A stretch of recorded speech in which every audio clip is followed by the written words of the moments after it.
Señor, también que desechemos todo prejuicio, todo estorbo que hay en nuestro corazón, Señor. Y así nuevamente te digo, Señor, abre todo nuestro sentido para recibir tu palabra. Ponemos en tu mano, Padre Santo, en el nombre de Jesús. Amén. Amén.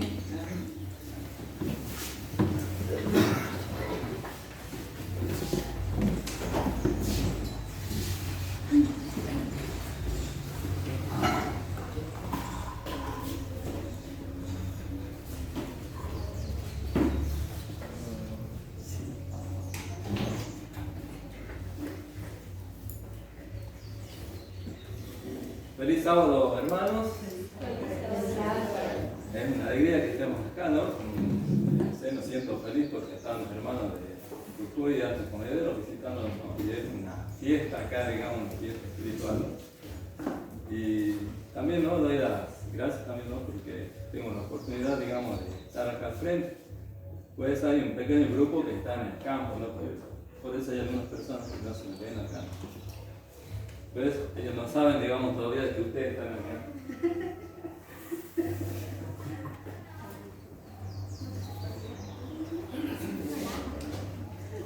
Tenía algo especial ahora, ¿no? Había un chiquito para un bebé para presentar. Podemos hacer eso antes de empezar, digamos, con el curso.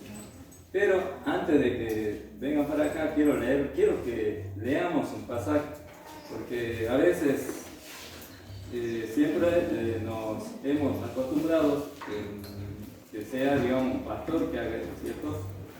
Y a veces puede haber prejuicio en nuestra mente hoy en este momento, ¿no? Yo quería leerlos algo que dice la Escritura sobre esa cuestión. Les invito a buscar Primera de Timoteo, capítulo 3.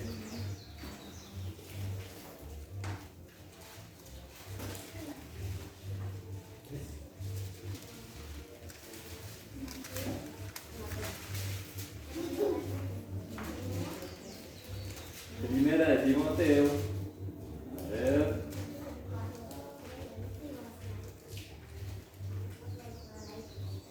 Acá Pablo le está hablando a Timoteo en esta circunstancia, ¿no?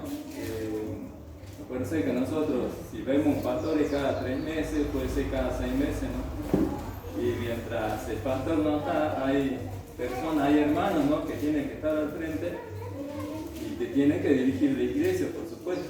Pero el hermano que está al frente o cualquier persona tiene que ser consciente de que tiene que estar bien para con Dios, ¿cierto? No, si no estaría mintiendo a los hermanos que están al frente y estaría burlándose de Dios también y le metería, digamos. Yo le voy a leer este pasaje, 1 Timoteo 3:15, escuchen, ¿no? Acá Pablo está hablando a Timoteo, me parece que Pablo andaba fundando iglesias así, de repente a veces capaz que él pasaba y podía volver a visitar una o dos veces en toda su vida, ¿no? Quizás la única vez, y él mandaba a otros hermanos para que parte de ellos visiten, ¿no? Esta iglesia. Mira lo que dice, ¿no? Esto te escribo, aunque tengo la esperanza de ir pronto a ver. Se ve que había pasado mucho tiempo, ¿no? Y no podía ir a una cierta iglesia, ¿no? Y él le dice, para que citarlo, dice, ¿no? Sepa cómo debes conducirte en la casa de Dios, que es la iglesia de Dios viviente, columna y baluarte de la verdad. ¿Saben, no? Decimos que pertenecemos a la iglesia del séptimo día, ¿no? Y por ende nosotros nos caracterizamos por predicar el mensaje de los tres ángeles. Siempre hablamos de Apocalipsis 14, ¿cierto? Y por ahí decimos que nosotros tenemos la verdad, ¿cierto? Bien, acá Pablo está hablando a Timoteo, que sabía eso, pero se ve que también a veces ellos estaban esperando a los apóstoles para que algunos lleguen, ¿no? Entonces Pablo le está diciendo acá, mira, ¿no? Si me tardo te aconsejo, dice que procedas bien. Te digo esto para que sepas cómo conducirte en la casa de Dios. Así que pongámosle, yo he charlado con mi hermana, ponele que no hay nadie quien pasa al frente, entonces uno de ustedes tiene que animarse a compartir la palabra de Dios. Eso es lo que está diciendo acá Pablo, ¿no? A Timoteo, ¿no? Por supuesto, Timoteo era joven. Y usted busca otras referencias en la escritura, siempre hay de Pablo refiriéndose a una mujer, que dice la iglesia que está en la casa de la hermana Eunice y en fin, así, ¿no? Quiero decir que a veces no había hombres, pero la dueña de casa dirigía a Dios. Pero eran personas que estaban consagradas para con Dios, ¿no? Y la hermana Magdalena me hablaba, ¿no? Me decía que un día me dice, nosotros vamos al Carmen, y no sé, mi hija quiere presentar a mi hijita ante Dios, ¿no? Y yo digo, ¿cómo hago? Digo, ¿no? En realidad sí me han pedido para asistir a un velorio, por ejemplo, y para orar por alguna enferma. Uno va porque ya sabe lo que dice la Escritura, pero presentar a un niño ante Dios. Y estaba estudiando anoche, viendo, y es algo sencillo, es fácil de hacerlo, ¿no? Inclusive ponerle que no haya nadie, y en el apuro a veces puede sufrir enfermedad de chico y uno no sabe, y uno quiere que esté con Dios. Entonces se reúne, digamos, a las personas que están ahí en casa, pero tiene que haber una cierta consagración en ese tiempo, ¿no? Y yo había buscado, ¿no? Este versículo para que ustedes sepan, ¿no? Que debemos estar preparados, ¿no? Si por ahí no hay nadie quien esté al frente, ¿no? Les invito a ver ahora otro pasaje de Lucas. Acá vamos a ver qué pasó cuando Jesús tenía, días nomás. Dice lo que dice sobre Jesús, ¿no? Lucas capítulo 2.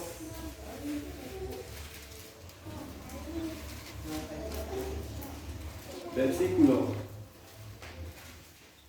21 y 22, mi título dice presentación de Jesús a Jesús en el templo, ¿no?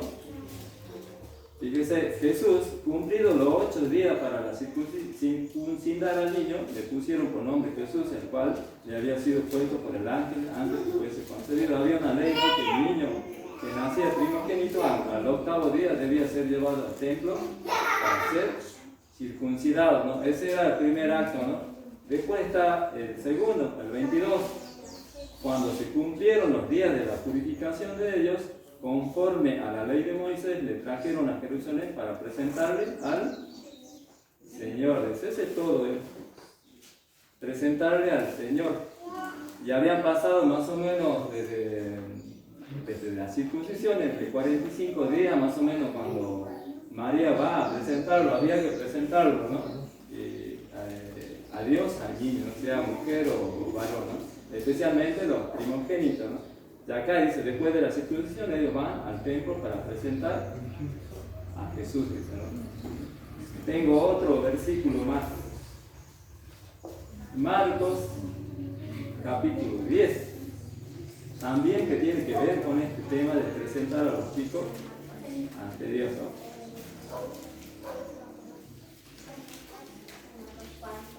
Marcos,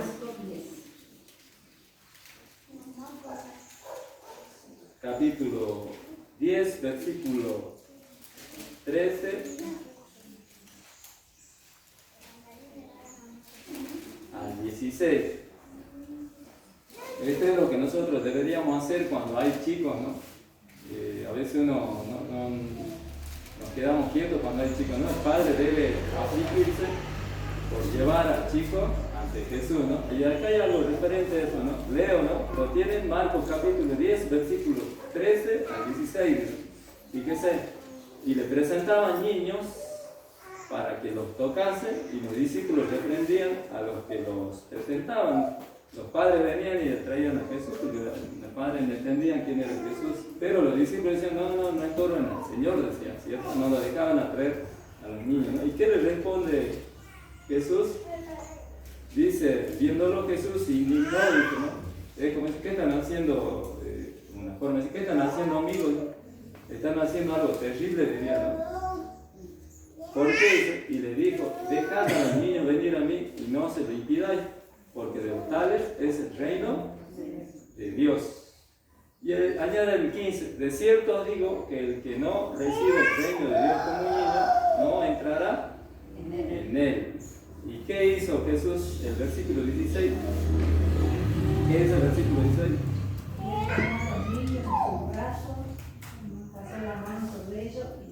Es facilito. ¿Sí? Entonces yo decía, ¿cómo será la ceremonia? Es fácil, acá está, digamos, lo que Dios, el ejemplo que nos dio María con el niño Jesús, y acá está ya Jesús grande, cuando a él le traían a los chicos, ¿no? Para que él los bendijera, solamente los tenía que bendecir. Pero nosotros podemos agregar otras palabras más, así que podemos hacer pasar acá a la mamá y hacemos una oración de todo día y consagramos al chico, digamos, para que esté en los brazos de Dios, por supuesto, con la responsabilidad, digamos, de la mamá, ¿no? ¿Quién era la mamá? Cecilia, a pasar. También la abuela. También no hay problema. Ya habíamos charlado eso de otro. ¿Ah? Sí, no, estamos paraditos para que los hermanos sepan que están presentando. Acá.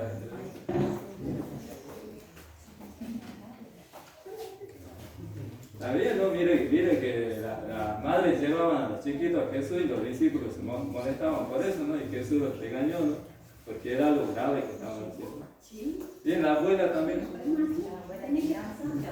La abuela era la que me habló. También todos los niños, no hay problema, solamente es para bendecir. Bien, hemos leído los pasajes, ¿no? Como es que después de los 8 días María presenta a Jesús ante Dios. El sacerdote seguro que oró, le dijo, mira, este es tu siervo, como está ordenada la ley de Moisés, y empezó a recordarle lo que estaba escrito, ¿no? En la ley de Moisés. Después, cuando Jesús está predicando, las madres querían llevar o llevaban a los chicos ante Jesús para que él los bendijera, y se los tocase de frente y los bendijera. Y los discípulos se oponían, pero él le dice, si no se vuelven como niños, no van a poder entrar al reino de los cielos. Entonces acá tenemos, ¿cómo se llama? Cielo. ¿Cómo? ¿Samiro? Samir. Ajá. ¿Y ella? Morena. Tres hermosos niños, ¿no? Que a vista de Dios, uno los consagra para que ellos anden, ¿no? En el camino de Dios. Pero también, como ellos son bebés, la responsabilidad sobre quién cae. Padre. Acuérdense cuando María va a presentar ese, lo que se decía, había una gran responsabilidad de la madre hacia el bebé. Yo sé lo que pido, ¿no? Por eso María, ustedes se dan cuenta, cuando Jesús tuvo 12 años, él se queda en el templo, ¿cierto? Y cuando María y José van a buscarlo, él estaba debatiendo ahí con los que sabían la palabra de Dios, y los que le escuchaban se admiraban de lo que los niños sabían. ¿Y por qué causa? Porque la madre o María había enseñado bien a Jesucristo. Por eso él continuo, uno ya sabe la historia. Lo mismo va a pasar con este chico, ¿no? Queda la responsabilidad de la mamá, de la abuela también, de enseñar a los chicos, ¿no? Para que cuando ellos, en vez que quejan, la palabra de Dios dice, aunque fueren viejos, no se olvidarán de la palabra. Yo le invito a arrodillarnos y hacemos una oración. También le invito a todos ustedes, hermanos. No voy a recordar el nombre, ya dije, no, capaz que no recuerde, pero saben que está dirigido a los 3 bebés, ¿no? Y a todos los niños también, ¿no? Bien, igual están los 2 bebés que tenemos acá. Padre nuestro que estás en el cielo, Señor, te damos las gracias por este hermoso momento en que estas madres, Señor, presentan a estos hijos delante de ti para que inicie, Señor. Lo consagran a ti, Señor, para que tú los cuides y que a través del Espíritu Santo, Señor, mientras van creciendo, así como tú nos diste ejemplo a los 12 años o más chicos, que tú crecías en sabiduría y en el poder del Espíritu Santo. Ruego por estos niños, no solo por estos 2 niños, sino también por todos los que están presentes acá, Señor, por Cielo y por, ¿cómo se llama? Amir, Señor, te ruego por estos 2 bebés, Señor, que tú los cuides y que le des sabiduría también acá al padre, a la madre, para dirigir a estos niños hacia tu pies, Señor. Te doy la gracia también por participar de este hermoso momento, Señor. Y pongo en tu mano, Señor, sus vidas. Y de paso aprovecho también por la vida de todos los que estamos presentes aquí. Te damos las gracias por este hermoso momento, Señor. En el nombre de Jesús. Amén. Amén.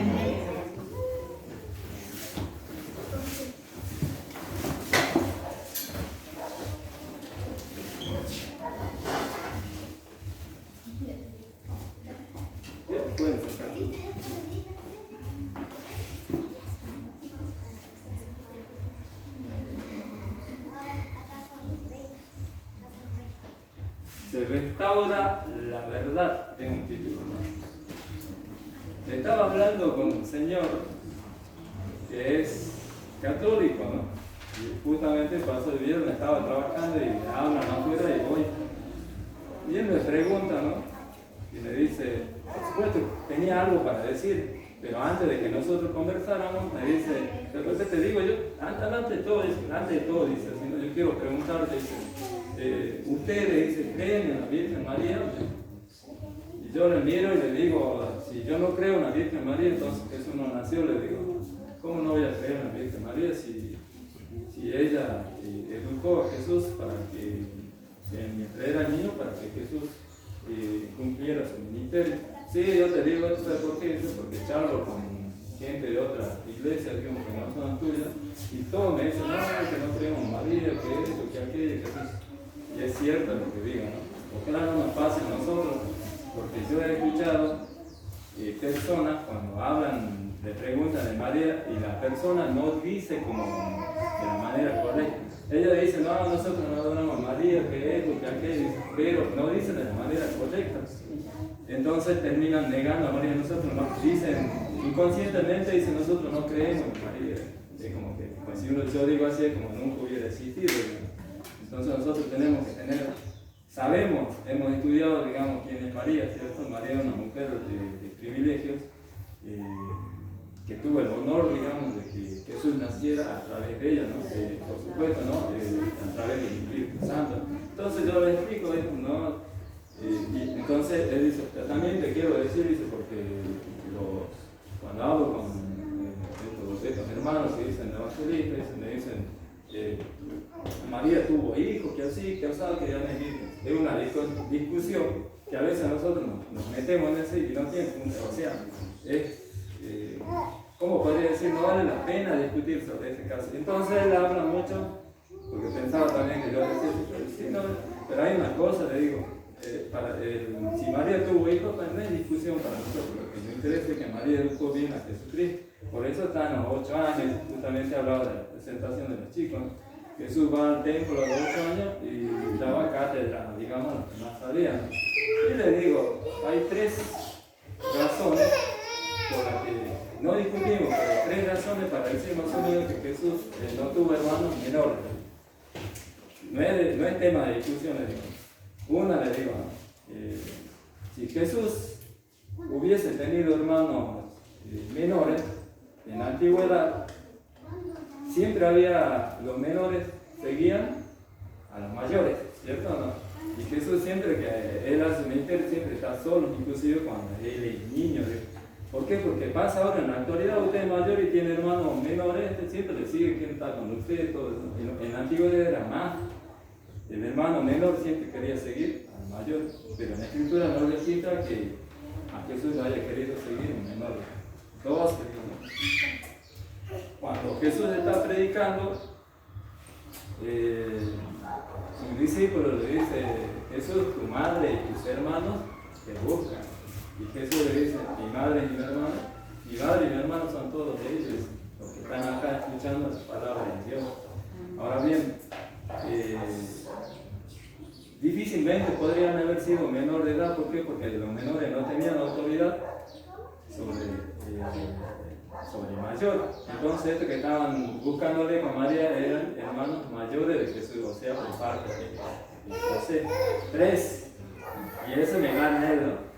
Él dice, yo te digo el 3. Bueno, dígame, cuando Jesús está crucificado, a punto de morir, él le dice: mujer, he ahí tu hijo. Y le dice a Juan, he ahí tu madre. Y la Escritura dice que en ese momento él recibió eso. Eso da otra evidencia de que no había hermanos, no había hijos. Está bien, pero no es tema de discusión, pero está bien lo que usted dice y es así. Y hay personas que no saben, nosotros discutimos, ¿no? Y entre otras cosas, habla de la Navidad y otras de profecía y todo eso, ¿no? Pero, como circunstancias como esa, estábamos hablando del conflicto del siglo, ¿sí? ¿No? Hay que tener mucho cuidado, ¿no? ¿Por qué? Porque hay libros del conflicto de los siglos que están adulterados, ¿cierto o no? Sí. Y nos van a ofrecer baratito también, ¿no? Y hay que tener cuidado, porque si uno regala algo, tiene que ser así como describió el escritor, original, ¿cierto o no? Puede ser con algunos conceptos, pero tiene que ser original.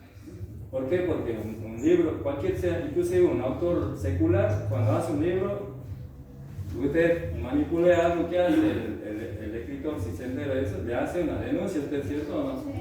Bueno, lo mismo pasa con estos libros, pero hay libros que, es cierto, no quiero decir el nombre todavía, que los trae adulterados los libros, ¿no? El conflicto de los siglos.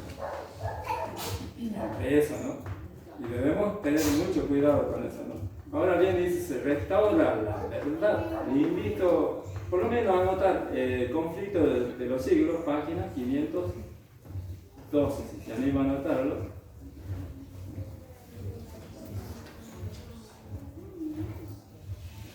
Dice, esto es para nosotros, estábamos hablando de los diezmos, ¿cierto? Que son sagrados.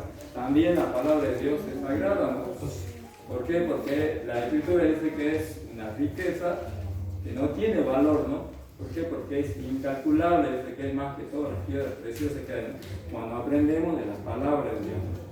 Dice, en vista de esto, de todo lo que estamos sabiendo, la gente, inclusive ahora ya hay grupos adventistas que hablan en contra del Espíritu Santo, ya no lo toman como personas, inclusive ya hablan en contra de la divinidad de Jesús, contrario a lo que nosotros hemos aprendido, ¿no?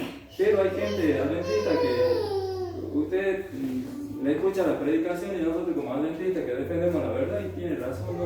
Y estamos apoyando algo que no está en la Escritura, ¿no? Y acá dice, en vista, dice de esto, ¿cuál es el deber del mensajero de la verdad?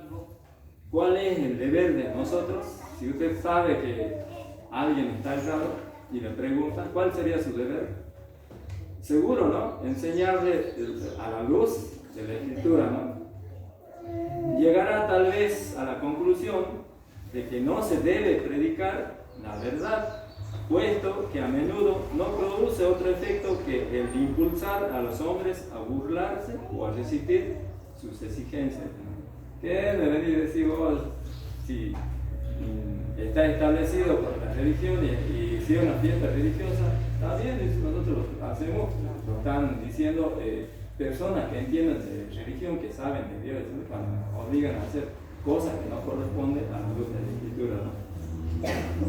No solo eso, sino que se burlan de nosotros cuando nosotros decimos la verdad. El hecho de que el testimonio de la palabra de Dios despierte oposición, no le da motivo para callarlo. Ponerle, ¿no? Pongo como ejemplo esto. Un líder de un gran pastor de acá de Bolivia, había un tiempo que hablaba de la salida al campo y que ellos decían, me invitaban, ¿no? Que ellos tenían en Bolivia un terreno, cierta. Y yo digo, más o menos, es muy lejos, decían, yo voy a ir para ahí. Pero hablábamos de la predicación de la palabra de Dios. Después de la pandemia ellos cierran sus locales, digamos, de predicación y preguntaban, che, ¿por qué causa? Digo, no, pasa que ya para nosotros ya ha terminado el tiempo, ya se ha predicado todo. Pero no, digo, no, eso es erróneo. ¿Y por qué? Porque no se ha predicado todo. El Evangelio se debe saber, cualquiera debe hablarte del Evangelio. ¿Por qué? Porque se predica. Digo, y otra cosa es, ya está, ya hemos hecho trabajo y además ya no vale la pena seguir hablando de Dios. No te das cuenta que ya está profetizado que los hijos de Dios van a ser vencidos. Dice eso la Escritura, ¿no? Dice en Apocalipsis capítulo 13, donde dice que la bestia se guerra a los santos y se le da potestad de vencer a los santos, ¿cierto? No. Pero no dice que vence, la verdad, no. Dice de vencer, o sea, de dominarnos nosotros. Lo mismo que habla en Daniel capítulo 7, 25, 8, 14, ¿se acuerdan, no? Sí. Y habla de que va a perseguirnos, dice, se le da autoridad para hacernos daños. Por eso habla de la persecución de 1260 años. Y él dice, ya está escrito, ya aunque vos prediques toda la palabra de Dios, la Escritura dice que los santos de Dios van a ser vencidos. Pero eso le dice en términos de predicación, y eso no es para que nosotros dejemos de predicar la palabra de Dios. La palabra de Dios dice que debemos predicar aunque moramos. Eso dice la palabra de Dios. No está diciendo ahí que vos dejes de predicar porque la Escritura dice que le fue dado poder a la bestia para que a vos te domine. No dice eso. La bestia tiene el poder de matarnos, pero el que da vida es Jesús. Ya vemos ese versículo, ¿no? Dice, vuelvo a decir, el hecho de que el testimonio de la palabra de Dios despierte oposición no le da motivo para callar. A veces nos callamos, ¿no? Como se lo dio a los reformadores anteriores. La confesión de fe que hicieron los santos y los mártires fue registrada para beneficio de las generaciones venideras. Por eso sabemos de Juan Hus, de Lutero, de todos los otros reformadores que han habido, ¿no? Ellos fueron perseguidos y algunos muertos y quemados, pero hay evidencia de que ellos dieron testimonio de Dios. Por eso hablamos de la reforma, ¿cierto?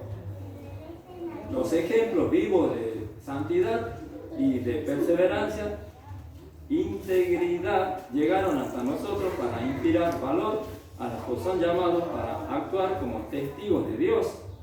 Recibieron gracia y verdad no para sí solos, sino para que por intermedio de ellos el conocimiento de Dios iluminase la tierra. Toda la gente, todos los libros que tenemos, ellos recibieron conocimiento, fueron iluminados para que iluminasen en la tierra.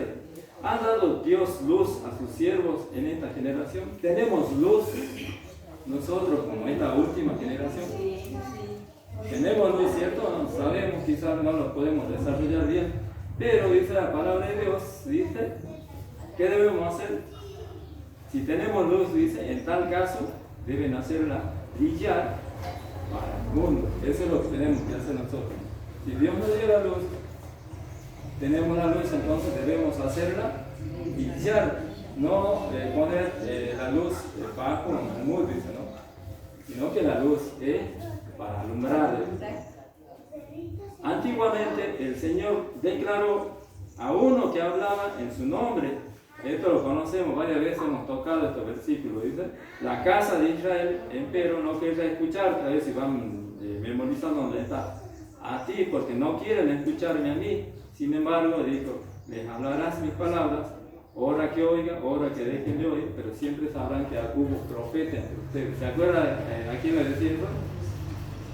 A Ezequiel. Ese facilito está en el capítulo 2, 3, para verlo no es necesario leer, ¿no?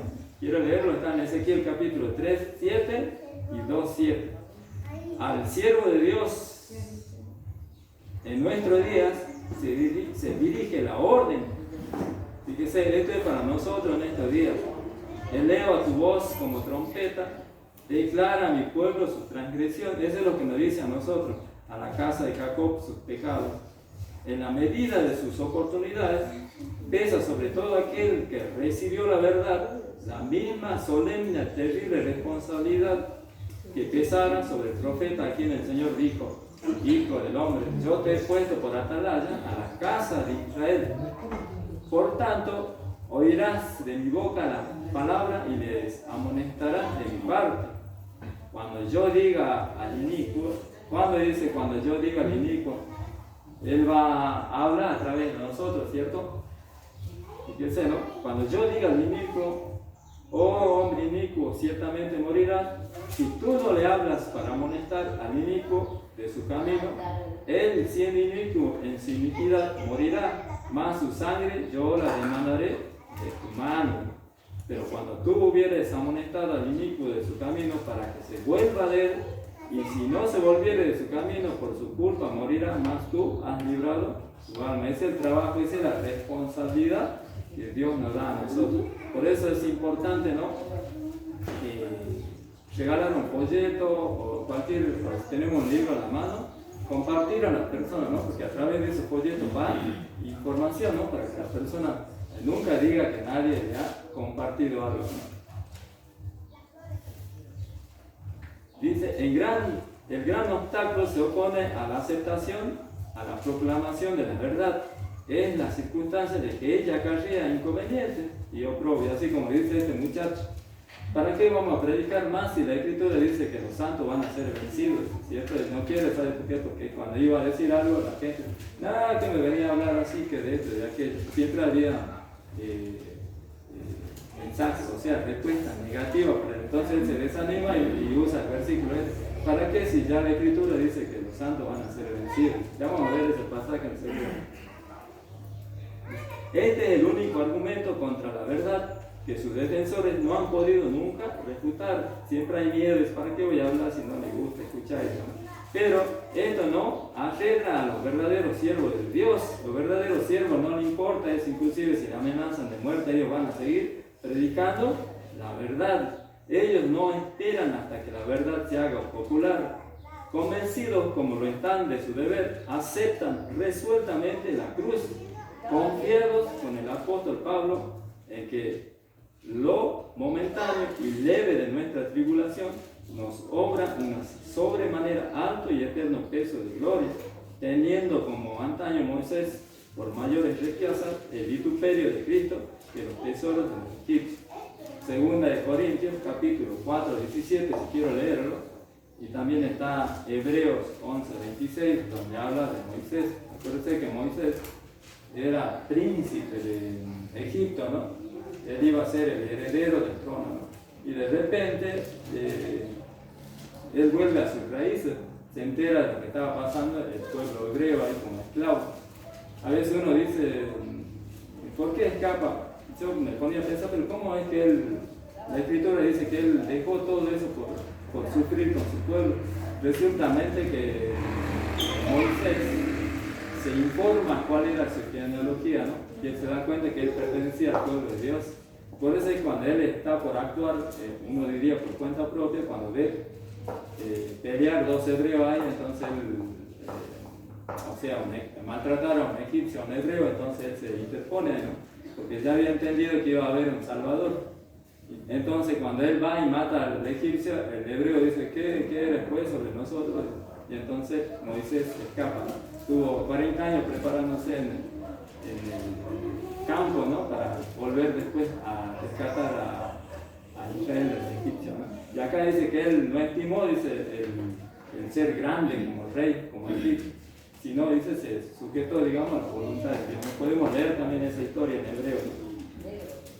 Eso está en Hebreos capítulo 11, 26.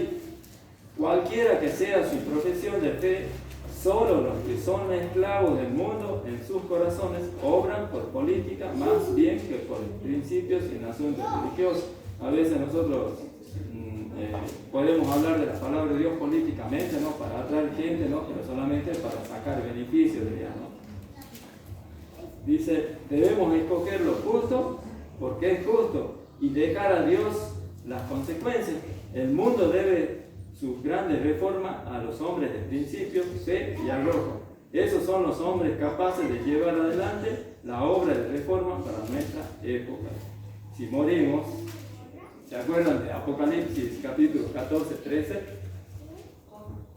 Dice, si morimos, dice, bienaventurado el que muere de aquí en adelante, dice, porque sus obras con ellos siguen, dice, ¿no? Va a haber evidencia de que usted ha estado sirviendo a Dios.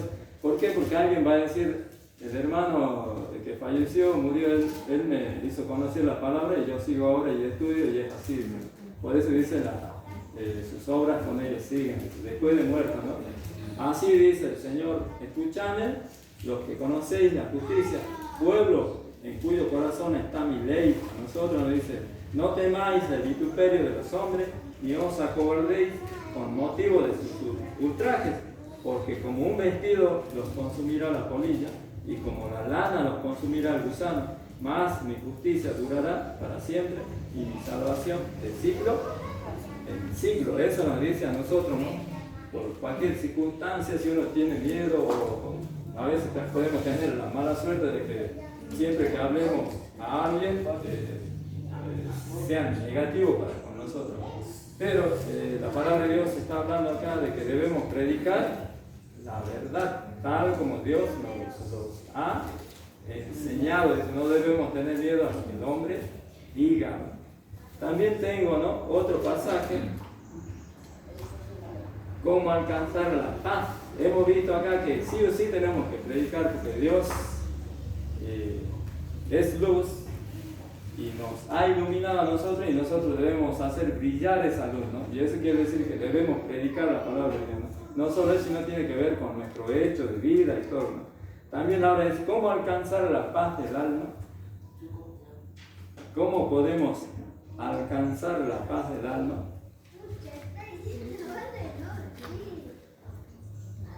Yo decía, ¿no? Ponía como ejemplo, a veces para las cosas de Dios no tenemos tiempo, ¿cierto? O sentimos y invertimos en las cosas de Dios, a veces nos falta dinero, ¿cierto? ¿No? Y yo he notado, porque ha pasado en mí mismo, ¿no? A veces yo me niego, ¿no? Ponerle un ejemplo, ¿no? Comprar un folleto, por ejemplo, para poder regalar. Acuérdense que todo esto es de moneditas, ¿no? Y no tengo, o alguien me pide, yo como que, ay, que no puedo, no tengo, puedo decir, ¿no? Hay algo malo en mí, no puedo, estoy diciendo que amo a Dios, ¿no? Pero sin embargo, ¿no? Yo me ponía a pensar esto, ¿no? Y de repente estoy así y digo, no, ¿qué hago mañana? Mañana me voy allá al norte, a Tilcara, a Purmamarca, están los cerros de 7 colores, y ustedes se dan cuenta que yo no voy a fijarme en los gastos que yo voy a hacer. Voy a ir tranquilo, estoy hablando de mi paz secular, ¿no? Yo estoy hablando de otra paz acá, ¿no? Pero estoy poniendo como ejemplo como mi paz. Entonces voy allá, disfruto, foto, todo acá, inclusive ni siquiera voy a decir voy a comer lo más barato, allá todo el restaurante que usted encuentre, el más bajo y el más caro que hay, ¿no? Y yo voy y gasto todo allá, estoy hasta la tarde, 12 de la noche, vengo y acá contento, ¿no? Veo las fotos, satisfecho de todo lo que he hecho, ¿no? Pero no he reparado en el dinerazo que gasté, ¿no? A comparación de los centavos que yo tengo que gastar para esto, ¿no? Ese es mi paz, ¿no? Yo vengo feliz, contento, ¿no? Pero para con Dios es diferente mi accionar, ¿no? Si me habla de esto, a mí me trae incomodidad, ¿cierto? Aunque yo diga que amo a Dios. Ahora vamos a ver la verdadera paz del alma, ¿no?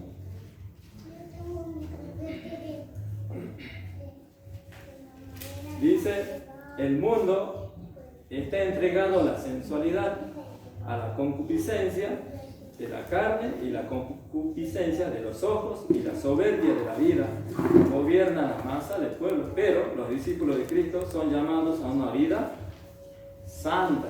Todos nosotros somos llamados a una vida santa. Ahora les digo, siempre hemos leído Apocalipsis 18:4, ¿cierto? Pero acá hay algo similar que no está en Apocalipsis 18:4, ¿no? No quiero leerlo de acá, les voy a decir, busquen 2 de Corintios 6, 17, 18, y si alguien se anima a leerlo, lo lee, yo lo sigo acá. 2 de Corintios capítulo 6, versículos 17 y 18. Acuérdense que el tema es, digamos, para alcanzar la paz del alma.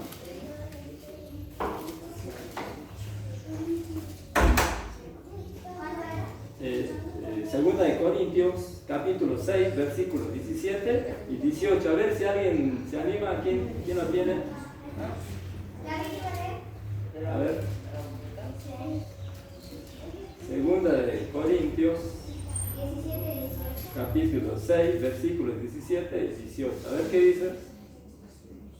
Por lo cual salid en medio de ellos y apartaos, dice el Señor, no toquéis lo inmundo, y yo os recibiré, y seré para vosotros por Padre, y vosotros me seréis hijos e hijas, dice el Señor Todopoderoso. Ahí está, ¿no? Ese nos dice a nosotros. Yo agrego, digamos, el versículo 16. ¿Y qué acuerdo hay entre el templo de Dios y los ídolos? Porque vosotros sois templo de Dios viviente. Como Dios dijo, habitaré y andaré entre ellos y seré su Dios y ellos serán mi pueblo. Y por lo tanto dice, salid del medio de ellos y apartaos y no toquéis lo inmundo. No debemos participar a veces de eso, ¿no? ¿Por qué? Porque a veces nos negamos para con Dios, pero con nuestros deseos seculares es una paz que tenemos, contentos, contamos todo lo que nos ha pasado, ¿no? Y acá dice que debemos escapar de eso, ¿no? Es privilegio y deber de todo cristiano tener grande y bendita experiencia de las cosas de Dios. Jesús dice en San Juan capítulo 8, 12, ¿qué dice San Juan capítulo 8, 12 con respecto a esto? El privilegio que debe tener todo cristiano. ¿Quién se anima a leerlo? Otra vez Jesús le dijo, yo soy la luz del mundo, el que me sigue no andará en tinieblas, sino que tendrá la luz de la vida. Ahí está, ¿no? El que me sigue dice, no andará en tinieblas, más tendrá la lumbre de la vida. Eso dice en San Juan capítulo 8, 12. La senda de los justos es como la luz de la aurora que va en aumento hasta que el día es perfecto. Eso lo podemos encontrar en Proverbios 4, 18 también, ¿no? Pero lo leí ya, ¿no? Así que vamos a enseguida vemos otro versículo. Cada paso que se da en fe y obediencia pone al alma en relación más íntima con la luz del mundo, en quien no hay ninguna tiniebla. Los rayos luminosos del sol, la justicia brillan sobre los siervos de Dios, y estos deben reflejarle, así como las estrellas nos hablan de una gran luz en el cielo, con cuya gloria resplandece. Así también los cristianos deben mostrar que hay en el trono del universo un Dios cuyo carácter es digno de alabanza e imitación. La gracia de su Espíritu, su pureza y santidad se manifestará en sus testigos. Eso debe manifestarse en nosotros. Cuando nosotros decimos, yo sigo el ejemplo de Jesús, quiero ver, tenemos que decir, ¿no? Si yo digo así, alguien me pregunta, ponerle, ¿no? Y yo le digo que yo sigo el ejemplo de Jesús, yo me tengo que preguntar para mí mismo, quiero ver si es cierto. Eso me lleva a un examen de corazón, ¿no? De mente, para ver si realmente estoy siguiendo los pasos de Jesús, ¿no?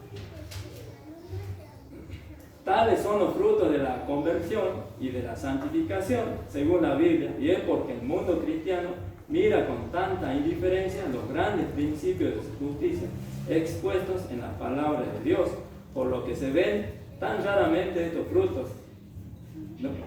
Si aprendemos de la palabra de Dios, no le prestamos mucho interés, diría, ¿no? Es como decía el hermano Trato, que a veces venimos a la iglesia y nos sentamos y ya está, y decimos, sí, fui a la iglesia el sábado y ya está, pero no hay, digamos, frutos de esa consecuencia, o sea, por lo cual yo vengo acá. No debe verse, digamos, ¿no? Esta situación con la gente que no nos conoce, ¿no? Dice, me había quedado, a ver, esta es la razón por la que se ve tan poco de esa obra profunda y duradera del Espíritu de Dios que caracterizaba a los reavivamientos en tiempos pasados. Leemos la historia de los hechos, nomás vemos, ¿no?, cómo se predicaba la palabra de Dios y la gente que escuchaba le decía, varones, hermanos, ¿qué haremos? Con sorpresa, ¿no? Y Pedro le decía, arrepiéntanse, confiesen sus pecados para recibir perdón, dice, de Dios, ¿no? Por medio de la contemplación nos transformamos, pero como esos grandes preceptos en los cuales Dios reveló a los hombres su perfección y santidad son tenidos en poco, ¿no? Acá dice que Dios nos va a elevar hasta lo máximo, hasta elevar a la estatura de Jesús, algo que todo cristiano debe desear, pero no tomamos en serio, digamos, ese consejo, ¿no? Dice, y el espíritu del pueblo se deja atraer por las enseñanzas y teorías humanas. A veces no dejamos la palabra de Dios para escuchar, digamos, ¿no? Cómo habla otra persona, pero no habla la palabra de Dios, sino está hablando otras cosas que no corresponden a la palabra de Dios. Y nosotros decimos, qué bueno, ¿no? Nuestra mente ha saltado de escuchar la palabra de Dios a los argumentos que dice el hombre. Por eso debemos tener cuidado. Por eso uno dice, el escrito está, ¿no? Nada tiene de extraño que en consecuencia se vea un enfriamiento de la piedad viva en la iglesia. El Señor dice, me dejaron a mí fuente de agua viva por cavar para sí cisternas rotas que no tienen agua. Eso está en Jeremías 2:13, si quiere buscarlo, ¿no? Bienaventurado el varón que no anduvo en consejo de malos.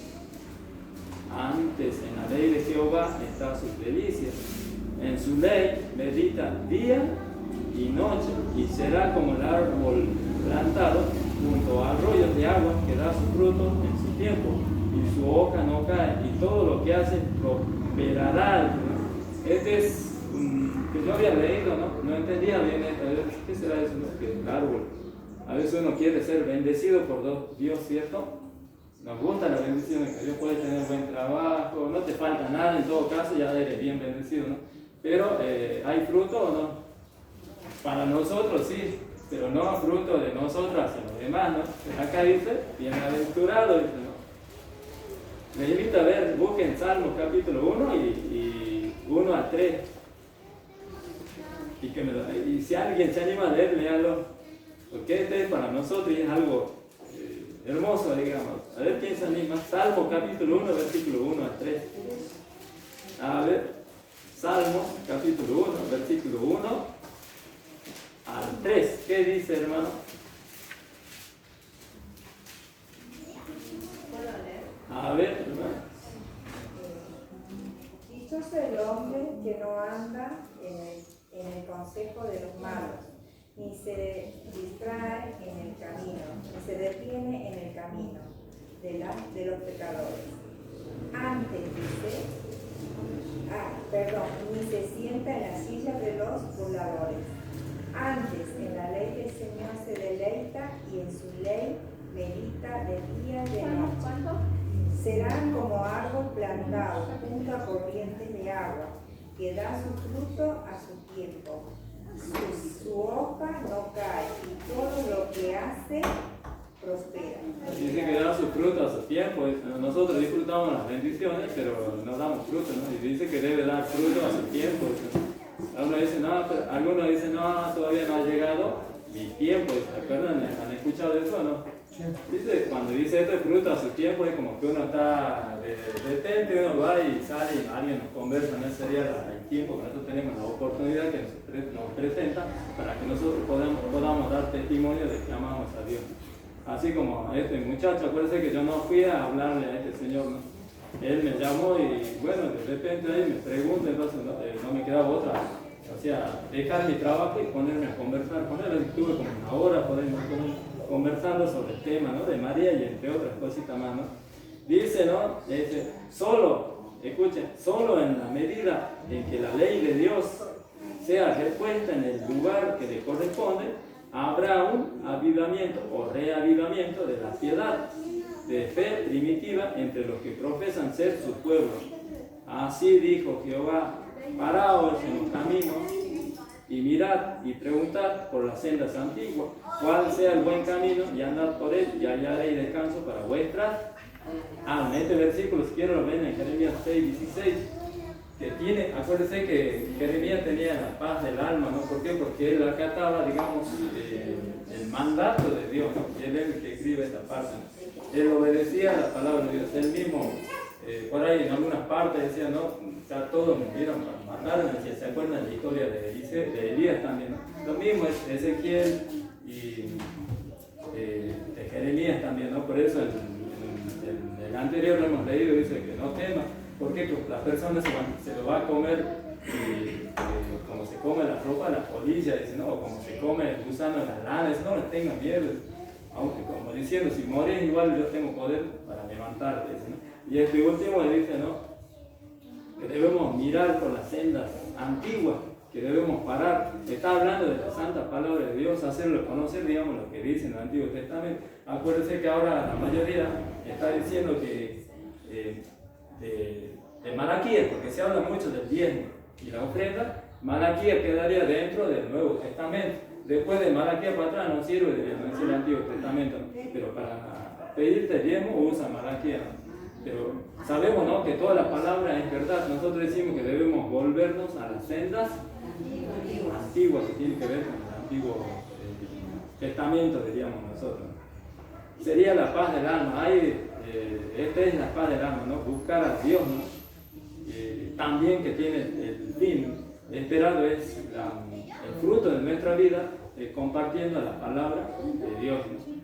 Y entramos al gran juicio investigador. Hemos visto, ¿no?, que debemos compartir la verdad, ¿cierto? Y de acá estamos viendo la paz que me produce el compartir la palabra de Dios. Ahora vemos el juicio, el gran juicio investigador.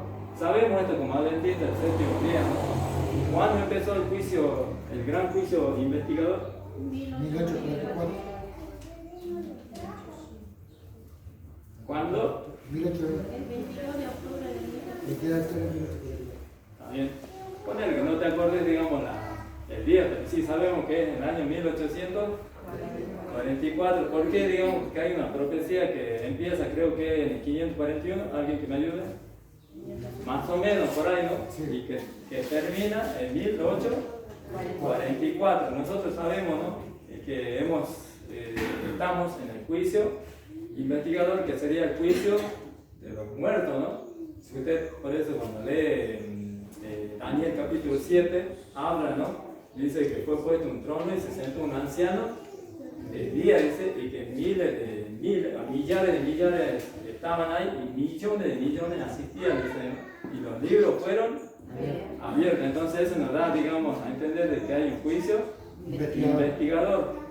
O sea, ¿no?, que de repente, cuando se termine ese juicio de los muertos, va a empezar Juicio de los vivos. nosotros, sería, ¿no? Y a veces nosotros pensamos que ya va a venir Jesús y nosotros podemos estar aptos, decimos, ¿no? Y van a ver que no es así, ¿no? Este juicio investigador es como que yo sigo a Jesús y alguien dice que yo no sigo a Jesús, ¿no? Entonces alguien está investigando, ¿no?, para ver si es cierto lo que Jesús dice, lo que Oscar dice sobre su fidelidad para con Dios. Entonces alguien va a estar revisando arriba para ver si ese caso es cierto. ¿Por qué? Porque Jesús puede venir enseguida, ¿no? Les invito a ver o a anotar, si tienen, el conflicto del siglo, página 541. No ¿Qué sabes el título. capítulo sería? ¿Qué título? El juicio investigador. Ajá. Ese es 541. El primero era se restaura la verdad y el otro la paz del alma. Y este es el juicio, el gran juicio investigador. 541 páginas. En el juicio, estamos ahora, ¿no?, se examinará el empleo que se haya hecho de cada talento. Voy a seguir, después voy a volver con referencia a los talentos. Hágame acordar nomás, ¿no? Dice, en el juicio se examinará el empleo que se haya hecho de cada talento. ¿Tenemos talento nosotros o no? Sí. Todos tenemos talento, ¿cierto? Inclusive poner el caso así, que la señora nunca haya salido para afuera y que siempre se haya estado atendiendo la cocina, ya tiene un talento, tiene el arte, diría así, de cocinar, ¿cierto? Sería un talento. Hablamos de talento, no de dones, ¿no? Fíjese, en el juicio se examinará el empleo que se haya hecho de cada talento que lo que estamos acá tengamos. ¿Cómo hemos empleado el capital que el cielo nos concediera? A su venida, cuando Jesús venga, recibirá el Señor lo que es suyo con interés. Hemos perfeccionado las facultades que fueran confiadas a nuestras manos y a nuestros corazones y a nuestros cerebros para la gloria de Dios y provecho del mundo. Hemos usado todo lo que tenemos, lo que sabemos para compartir, digamos, la palabra de Dios a los que nos rodean? Es una pregunta para mí y está hecha también para ustedes. Eso tengo que preguntar, ¿cómo estoy procediendo para con Dios? ¿Cumplo la palabra de Dios o digo, Señor, gracias por tu bendición? Eso sería para mí, ¿no? Dice, ¿cómo hemos empleado nuestro tiempo y nuestra pluma y nuestra voz, nuestro dinero y nuestra influencia? Habla del tiempo, ¿no? A veces no tenemos tiempo para venir a la iglesia, ¿cierto o no? Ni siquiera en la casa, ¿no? Me pasa a mí, ¿no? A veces me gana el tiempo y no quiero leer la escritura, por ejemplo. Y eso es para un cristiano, un hijo de Dios, eso es erróneo. Y Dios dice que debemos buscarlo en la mañana, en la tarde, por decir, para poner tiempo, digamos, en la mañana, a las 12 y a la tarde. Debe ser en todo momento. ¿Por qué? Porque no podemos decir entonces, si no hacemos así, no podemos decir que somos hijos de Dios. ¿Por qué? Porque nos estamos mintiendo a nosotros y estamos mintiendo ¿a quién? A Dios. Tampoco dejarlo al último, dice, ¿no? Vuelvo a leer, ¿no? ¿Cómo hemos empleado nuestro tiempo, nuestra pluma, nuestra voz, nuestro dinero y nuestra influencia? Algunos tienen la capacidad de ser amigueros, ¿no? Y es una buena oportunidad para compartir la palabra de Dios, ¿no? En todas las circunstancias, ¿no? ¿Qué hemos hecho por Cristo en la persona de los pobres y de los afligidos, de los huérfanos y de las viudas? Esto está relacionado con Mateo 25, háganme acordar nomás después. Dios nos hizo depositario de su santa palabra. ¿Qué hemos hecho con la luz y la verdad que se nos confiaron para hacer a los hombres sabios para la salvación? Sabemos muchas cosas. ¿Qué es lo que hemos compartido para que el hombre sea sabio para su salvación, para que busque a Dios? ¿Hemos hecho algo? Ya viene algo más doloroso para acá. No se da ningún valor a una mera profesión de fe en Cristo. Solo se tiene por genuino el amor que se muestra en las obras. Con todo, el amor es lo único que, ante los ojos del cielo, da valor a un acto cualquiera. Todo lo que se hace por amor, por insignificante que parezca, en opinión de los hombres, es aceptado y recompensado por Dios. Si no entendemos esto, podemos tener de todo. ¿Se acuerdan de la viuda pobre? Sí. Cuando está dando la monedita y todo, por supuesto, Jesús estaba observando eso, ¿no?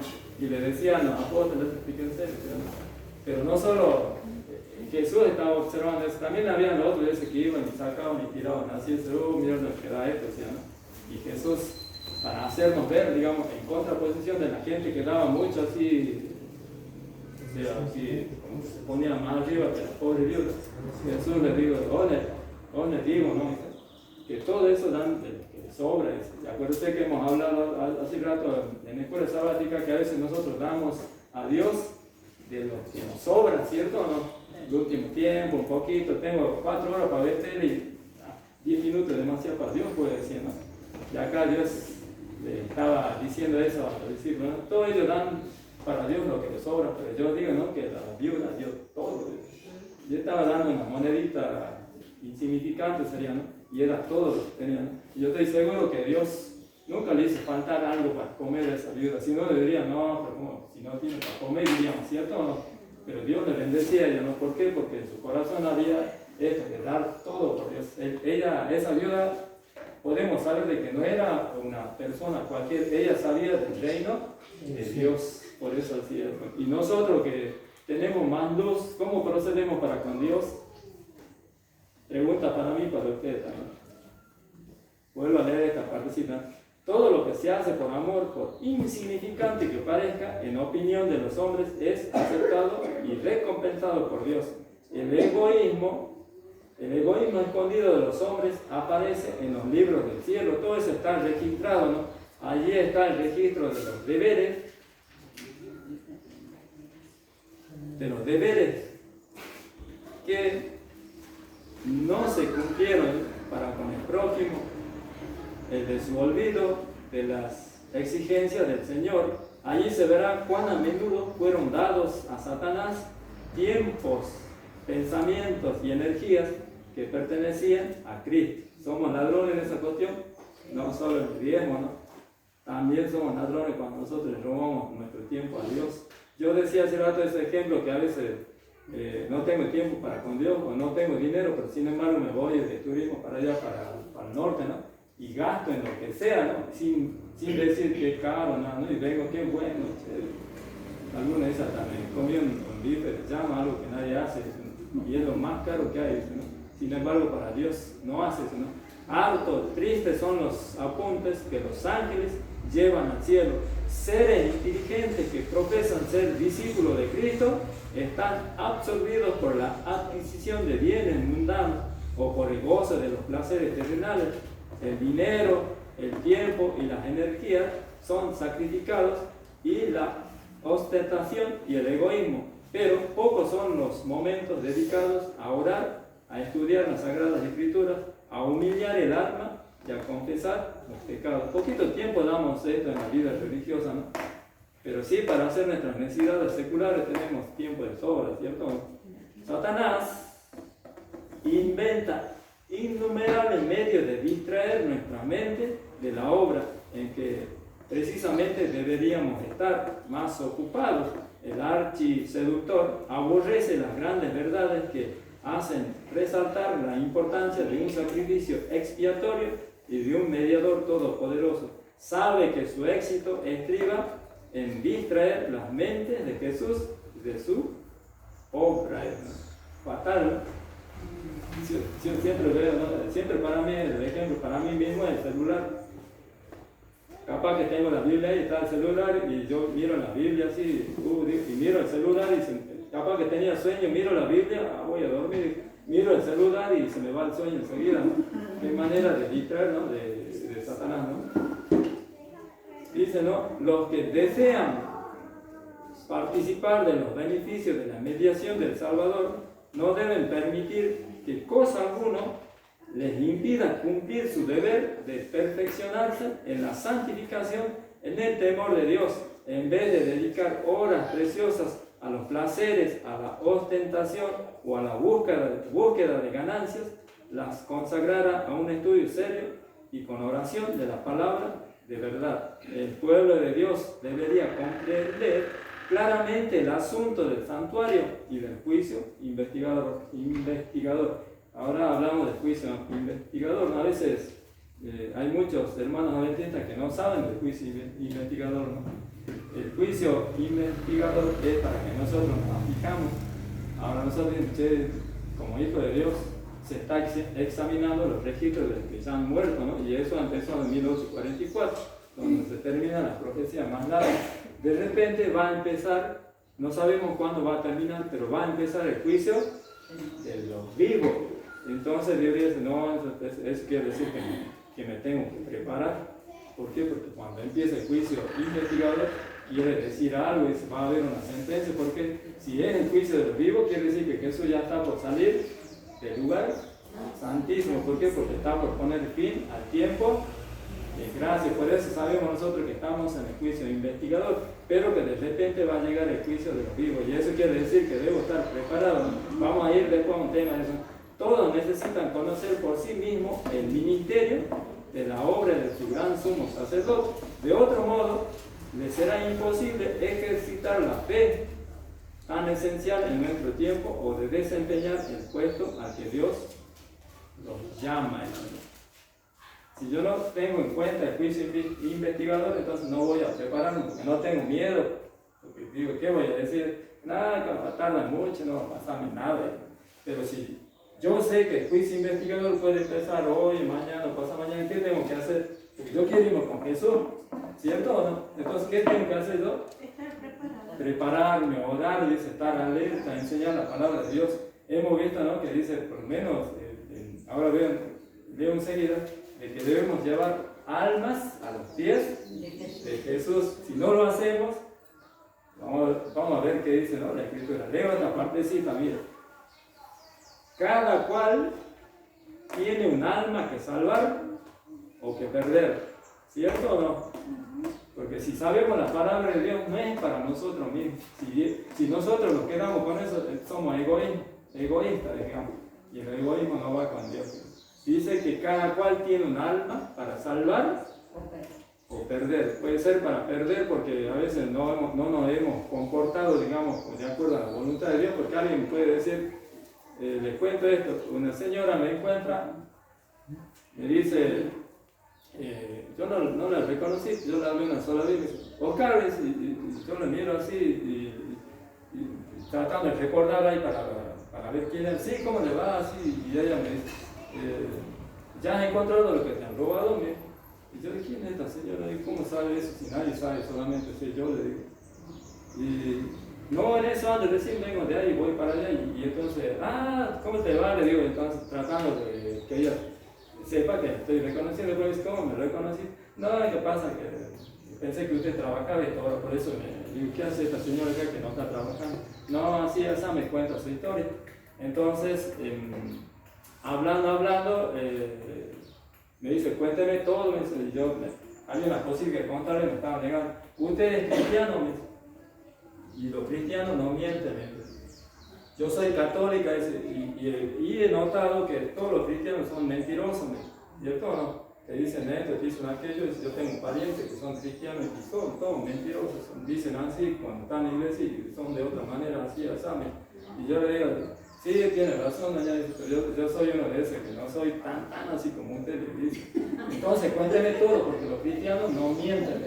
Entonces tuve que contarle algo, digamos, que ella se había enterado, que yo no quería divulgar, así que le viene, pasa esto, así, en eso, quiero solucionar esto, así como un hermano que sabe Dios, yo no quiero hacer mucho, yo quería charlar con la persona a persona, pero con el temor de Dios. Está bien, pero hágalo ya y después me cuenta, si no me voy a enterar, le voy a buscar casa. Yo a la señora la conversé 2 veces nomás, y ella me reconoció. Dice acá, vuelvo a leer, ¿no?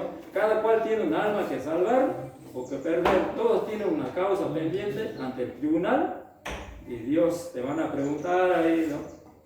Cada cual deberá encontrarse cara a cara con el gran juez. ¿Cuán importante es pues que cada uno contemple a menudo de antemano la solemne escena del juicio en sesión, cuando serán abiertos los libros, cuando con Daniel cada cual tendrá que estar en pie al fin de los días? A Daniel se le dice, Daniel quería preguntar más para saber, pero no era para él el mensaje. Dios le dice, anda Daniel, dice, seria esto, porque esto es para el tiempo, el fin, o sea, para ahora lo que estamos leyendo, ¿no? Y tú, dice, dormirás con tu padre y te vas a levantar, en aquel día está hablando en el tiempo posterior. Nosotros también, si obedecemos, si Jesús viene y estamos muertos, entonces, si nos preparamos, vamos a tener la oportunidad de que Dios nos levante. Pero debe haber fruto, ¿cierto? Cada cual debe tener un alma para llevar, así sea tu pariente, en circunstancias difíciles, por lo menos tu pariente, tu hermano, lo que sea, lo más cercano de tu amigo, a alguien tenés que decirle de la palabra de Dios. Si son hijos tuyos, con más razón, porque son tus hijos. No puedes decir, no lo puedo hablar porque se me escapa. ¿Por qué? Porque son tus hijos, ¿no? Todos los que han recibido la luz sobre estos asuntos deben dar testimonio de las grandes verdades que Dios les ha confiado. El santuario en el cielo es el centro mismo de la obra de Cristo en favor de los hombres. Concierne a toda alma que viva en la tierra, nos revela el plan de la redención, nos conduce hasta el fin mismo del tiempo y anuncia el triunfo final de la lucha entre la justicia y el pecado. Es de la mayor importancia que todos investiguen a fondo estos asuntos y que estén siempre prontos a dar respuesta a todo aquel que les pida razón de la esperanza que hay en nosotros. O sea, ¿por qué crees esto? ¿Por qué crees esto? Entonces yo debo darle razón a la persona a la luz de la Escritura para que la persona crea, ¿no? Que la persona, si es sincera, va a decir amén. Pero todo lo que dice la Escritura, ¿no?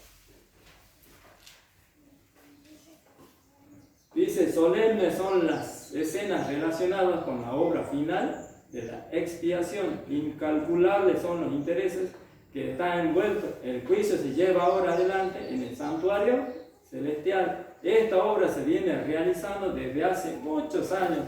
Pronto nadie sabe cuándo le tocará ser juzgado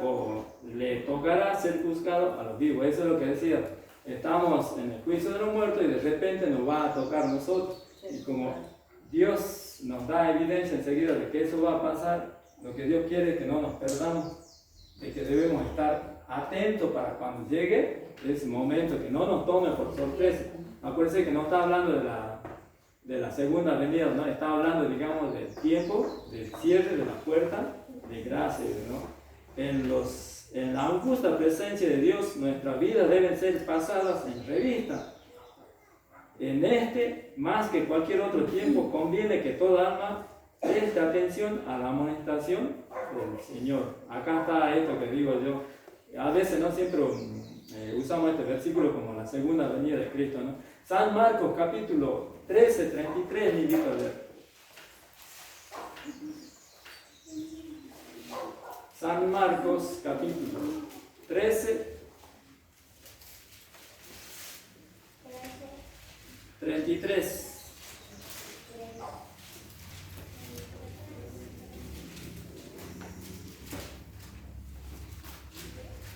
¿Alguien se anima a leer? Mirad, velad y orad, porque no sabéis cuándo será el tiempo. Así dice, mirad, velad y orad, porque no sabéis cuándo será el tiempo. Acá en parte a veces interpretamos como la segunda venida de Dios, de Jesús, ¿no? Pero dice velad y orad, porque no sabéis cuándo será el tiempo. También habla del cierre del tiempo de gracia, ¿saben? Porque cuando se cierran las puertas de la gracia, nos va a agarrar de acuerdo a las circunstancias de vida que nosotros tengamos, ¿no? Uso como ejemplo la historia de Noé.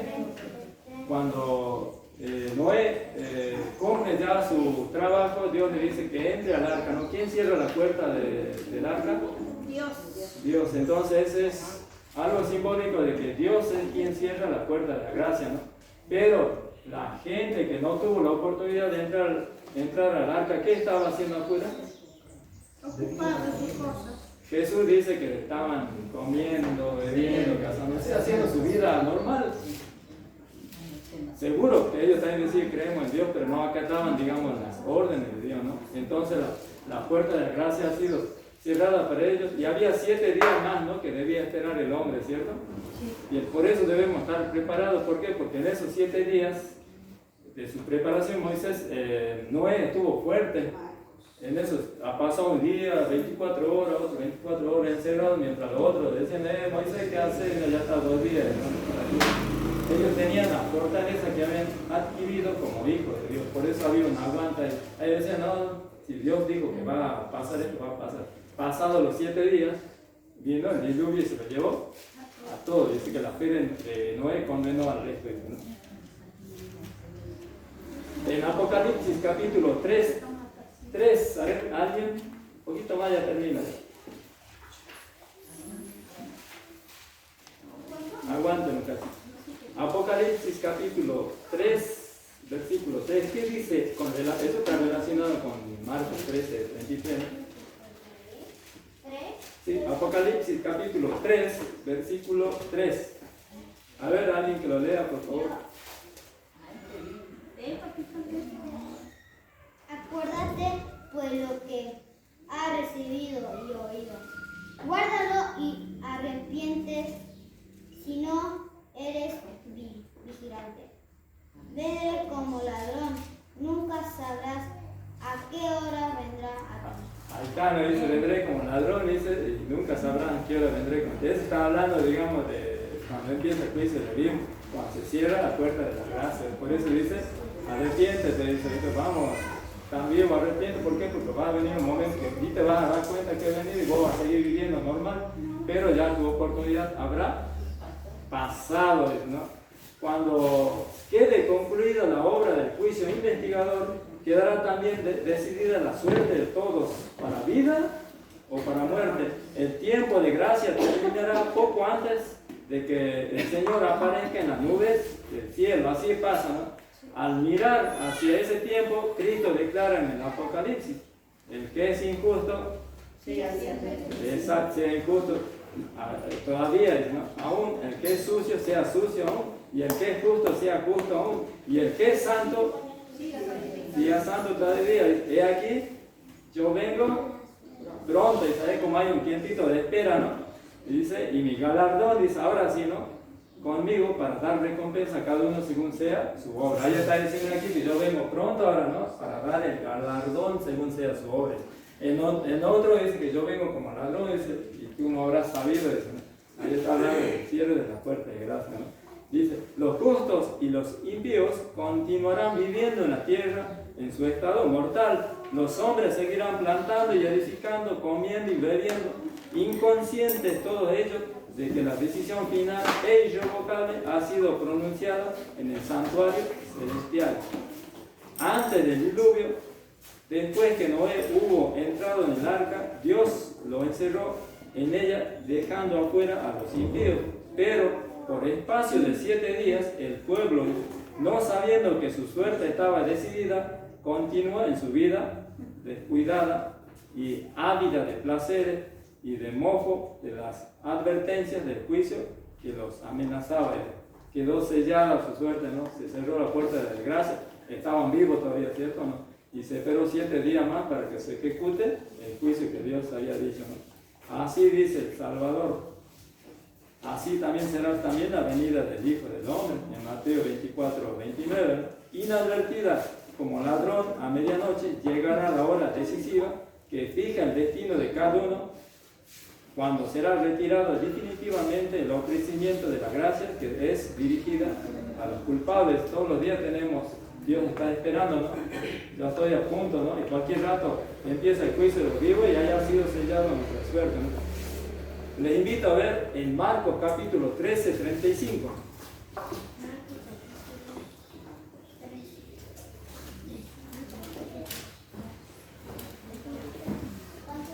Marcos capítulo 13, 35, 36. Yo lo leo. Marcos capítulo 13, 35, 36. ¿Lo tienen? Velad pues, porque no sabéis cuándo vendrá el Señor de la casa, si al anochecer, fíjese, ¿no? O a la medianoche, o al canto del gallo, o a la mañana, para que cuando venga, de repente no os halle durmiendo. Y lo que a vosotros digo, a todos los digo, velad, nos dice a todos eso, velad, ¿no? Porque no sabéis a qué hora voy a venir, dice, debemos estar preparados para esto, ¿no? Y dice, peligroso es el estado de aquellos que, cansados de velar, se vuelven a la atracción del mundo, mientras el hombre de negocios está absorto en el afán de lucro, mientras el amigo de los placeres corre tras ellos, mientras la esclava de la moda está ataviándose.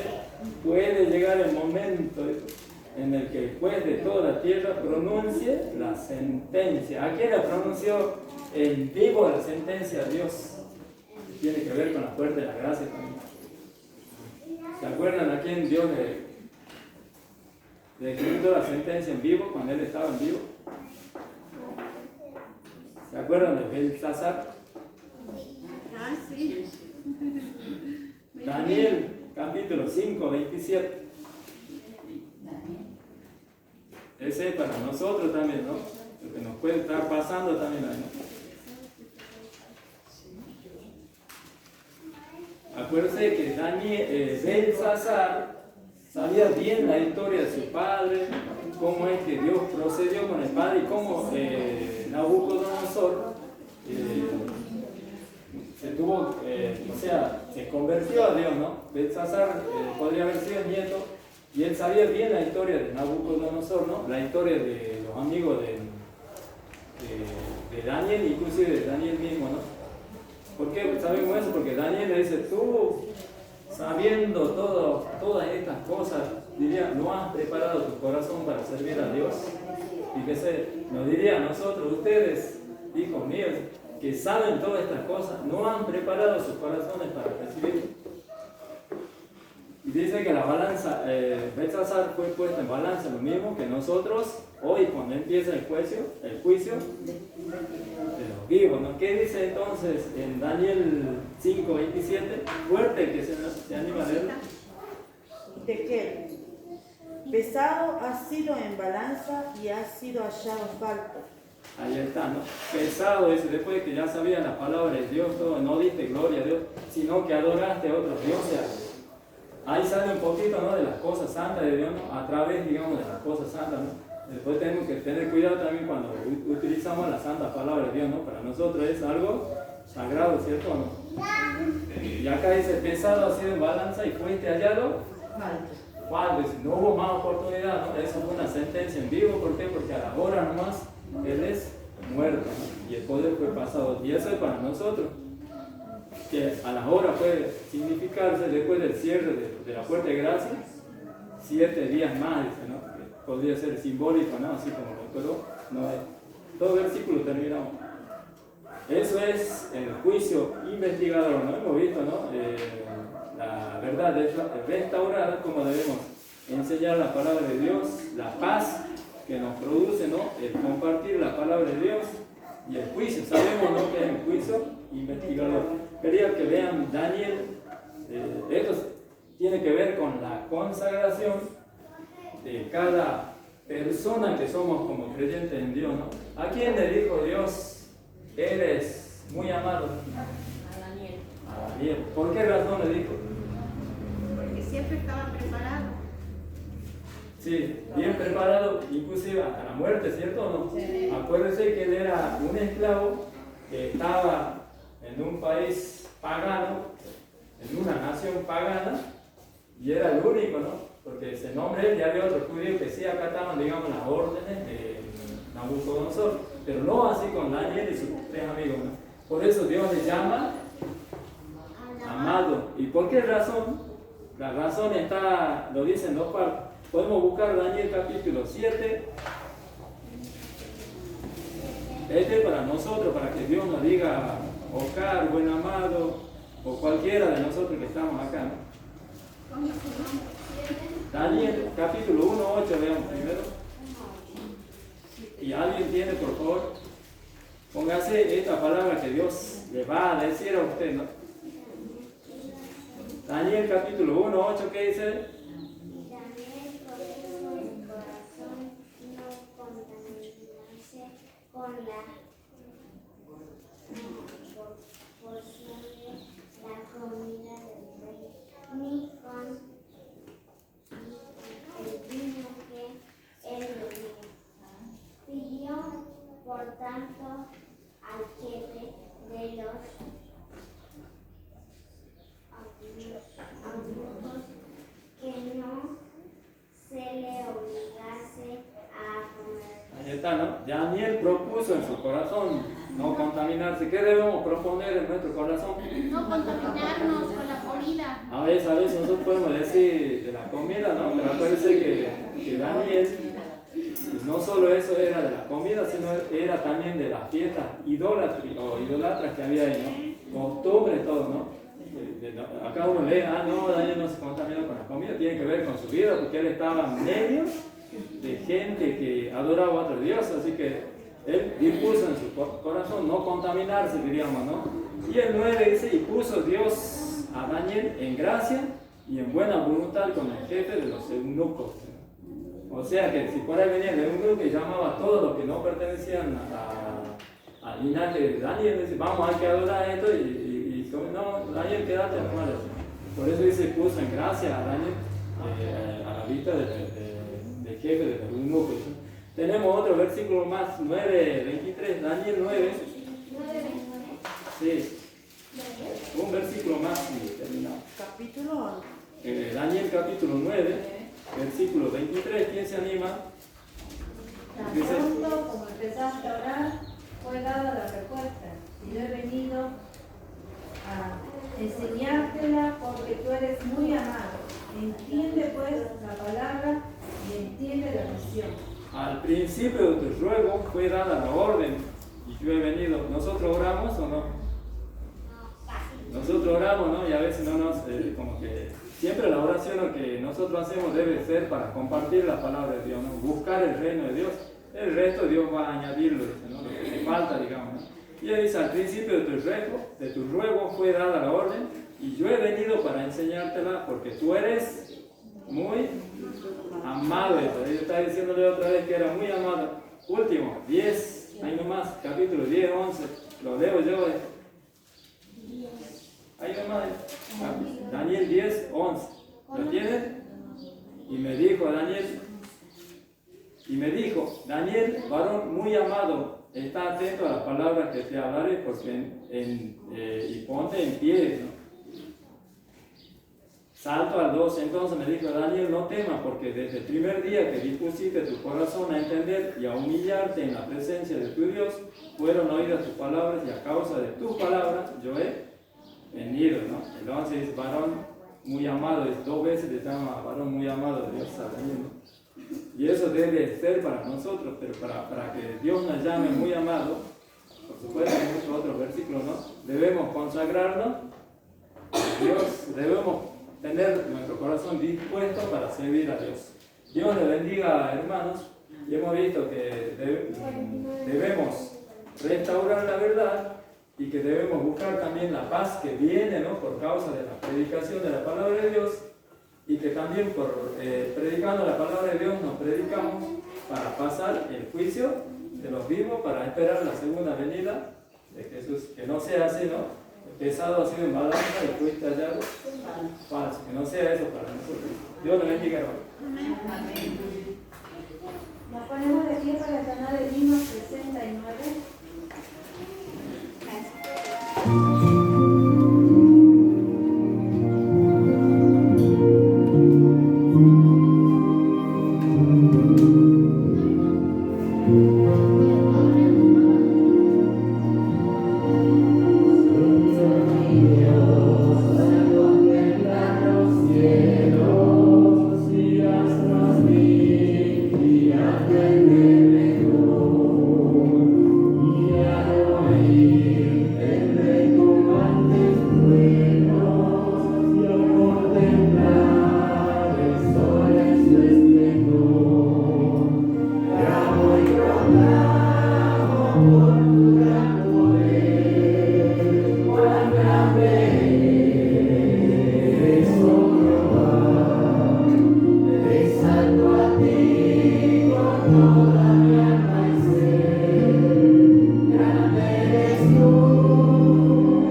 Padre nuestro que estás en los cielos, Señor, te damos las gracias por esta grande amonestación que nos ha dado a través de tu santa palabra, Señor.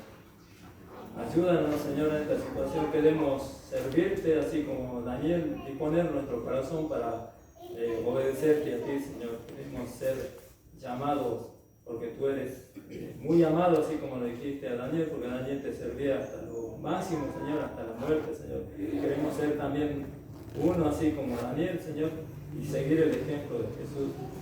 Ruego, Señor, la ayuda del Espíritu Santo en cada vida presente acá, Señor, para que podamos vencer todo prejuicio, todo estorbo que a veces se interpone, Señor, cuando llega el momento de obedecer tu palabra, Señor. Que podamos desechar toda cosa mala que hemos aprendido en nuestra vida de pecado y que a veces cuando nos dirigimos a ti nos estorba, Señor, a través del pensamiento, Señor.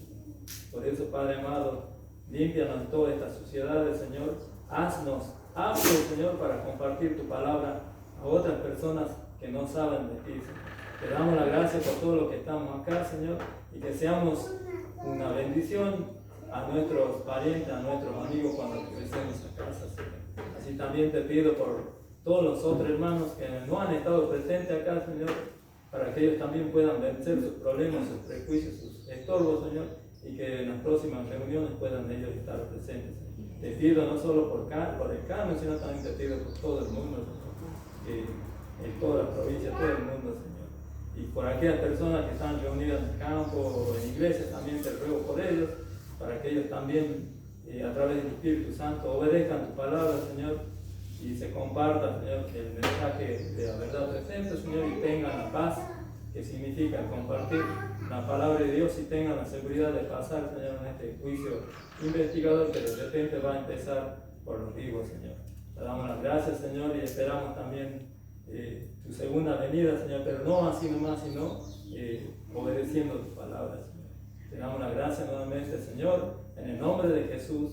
Amén. Amén. Amén.